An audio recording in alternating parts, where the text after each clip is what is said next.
How's it going, guys? Today I'm going to be talking about One Piece chapter 1038. So I'm going to start off with the cover story. Not much to say. Looks like Germa 66 is trapped in a book.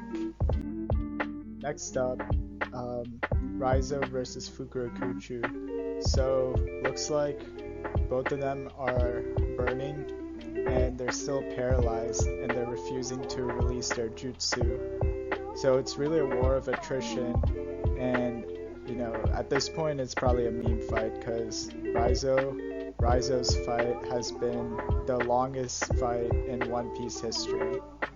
I think it spanned for about like 30 chapters or something, so yeah, it's been a very long fight and it's probably gonna end soon, but you can't really count on it. Next up, looks like Jinbei just joined the action, like he fell through the roof. And looks like he's just, there as a firefighter. He's just making sure that no one's getting harmed.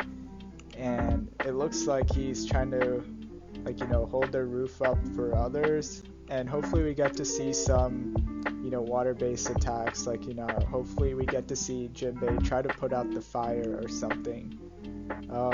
But yeah, I mean, if there's anyone who can make the situation better, it's probably gonna be Jinbei.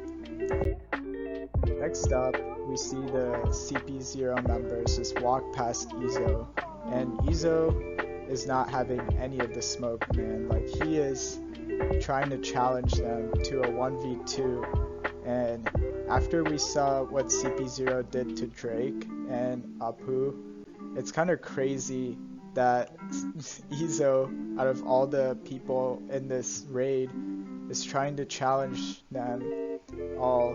So I don't know how this fight's gonna end up. In theory, Izo should end up getting defeated really badly, but from my headcanon, I feel like Marco is probably gonna join this fight. And then we're gonna see a more balanced fight, I guess, like an even fight. And yeah, I think the guy with the hat actually is probably Rob Lucci. But I feel like the other two members, I'm not sure if we got to know who they are. Maybe they're stronger than Rob Lucci, and that's the reason why they're able to destroy Drake and Apu. But either way, this fight is going to be interesting. These CP0 members have been, lurking for a very long time, so it's finally time to see them in action. Next up, you just get a bunch of Straw Hats and their individual features in the chapter.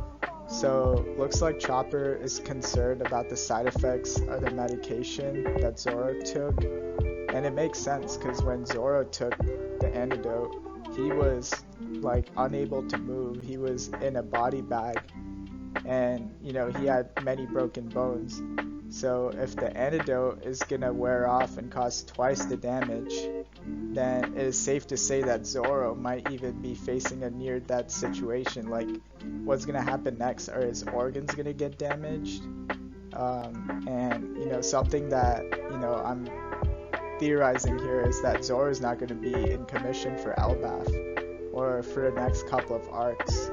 So I mean, Zoro's kind of messed up right now. We don't really know what's going to happen next. Speaking about being concerned about Zoro, Frankie's trying to look for Zoro right now. If you recall, during the King fight, Zoro got pummeled and he literally went through several walls, and even we got a glimpse of Frankie just seeing what happened to Zoro. So it makes sense that Frankie is concerned about Zoro. He probably doesn't know that Zoro defeated King, but yeah, he's on the lookout. Meanwhile, Zoro is seeing a vision of a Grim Reaper, and it's one of those things, is the Grim Reaper a new character, or is it his imagination, or is it Brook playing a gag here? And in my opinion, it's probably going to be Brook, but we've seen crazier things happen. next up, we got Yamato trying to ward off the fire yokai, and I think the fire yokai in this situation is not necessarily like an enemy per se. It's more so like an inconvenience for Yamato. And right now, I feel like this is the most important conflict, like even more important than Luffy versus Kaido. Because if the bombs get blown up, it's GG for everyone. And it's hard to see anyone surviving that. So I'm glad that Yamato is in the center of all this because she is one of my favorite characters, and I feel like she's the only one who can really rescue the Straw Hats here and everyone else on Onigashima. Lastly, we get Big Mom just flexing on everyone. Like, you know, she went apeshit on Kid, Law, and pretty much everyone. Looks like Kid and Law got defeated. At least that's how it seems.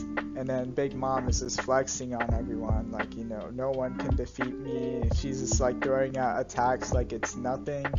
And it just seems like everything's over. Like Big Mom, you know, she's ready to go to the roof to fight Luffy and, you know, end this raid essentially. And then all of a sudden we see Law uses Awakening.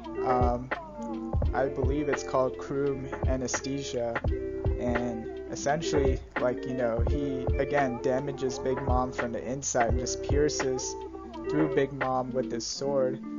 I don't know what this means really. I feel like this could be Conqueror's Haki. Like, you know, that's something that not a lot of people talk about. People are just assuming that it is you know, just his awakening, but, you know, in order to pierce through Big Mom, I feel like you need to have more than just awakened powers. I feel like you need to get through her skin and somehow, you know, pierce her, and I feel like the only way to do that is through Conqueror's Haki. So this would be an interesting feat if Law has awakened Conqueror's Haki in this fight. Meanwhile, Kid is preparing for round 2, and he essentially turns into a magnetic bull, and he's trying to get control of all the magnets who turn into homies initially, but looks like Kid is, you know, like just taking control of the homies and just, you know, like I said, gearing up for round 2. And yeah, I mean, this is gonna be interesting. I feel like out of all the fights right now, this is probably the most interesting fight, like, because we already know that Luffy's gonna probably defeat Kaido, but we don't really know what's gonna happen with Big Mom. Like, is Big Mom gonna defeat these two and then escape and then come to Elbaf? Like, you know, stuff like that has so many ramifications. And in the CP0 fight, I would say it's like a close second, because we really don't know what CP0 is capable of. Like, they can be as strong as like an admiral, or, you know, they might have ulterior motives. Like, we have no idea what they're really about here.